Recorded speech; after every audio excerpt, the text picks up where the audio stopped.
தம்பி வந்து ஜெயம் படத்தை வந்து திருப்பி இருக்கணும்னா அப்போ அதில் நீ வந்து தம்பி அறிமுகப்படுத்தி தம்பிக்கு நீ உரையாடல் எழுதி கொடு படத்துக்கு. அப்பா வந்து நான் அப்பா இருந்தால் கூடுது எங்கள் குடும்பம் அது. அப்போ அதில் ஒரு சின்ன பையனாக வந்து அப்படியே இப்போ மீசெல்லாம் இல்லை அவனுக்கு. அந்த படத்தில் தெரியல அவங்களுக்கு.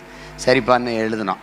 ஒரு இதை முழுக்க நான் எழுதி கொடுத்தேன். அதில் அந்த அம்மா பேசும்ல என் மயன் ஏழையாக செத்தாலும் சாவா கோழையாக சாக மாட்டான். அப்போ மொத்த திரையரங்கும் கை வைப்பேன். அந்த இதில் படத்தை 2-3 தடவை பார்த்து இது தம்பிக்கு சரியாக இருக்கும் இந்த படம்னா. ஆனால் அதே பொண்ணை நடிக்க வைங்கன்னு பிடிவாதம் இருந்ததில் நானும் ஒருத்தன். அதுக்கப்புறம் இந்த சன்னாப் எம் குமரன் ஆமாம் அந்த படத்தை போட்டு காட்டுறாங்க. அப்போ ஒவ்வொரு படத்துக்கும் நாங்கள் ஆலோசிச்சுக்கிடுவோம். தம்பிக்கு இது வளர்ந்ததில்ல அவன் வளர்ச்சியில் படிப்படியாக நாங்கள் கலந்து பேசுவோம். இப்போ நானும் ரவியும் சேர்ந்து ஒரு படம் செய்யலான்னு இருந்தது.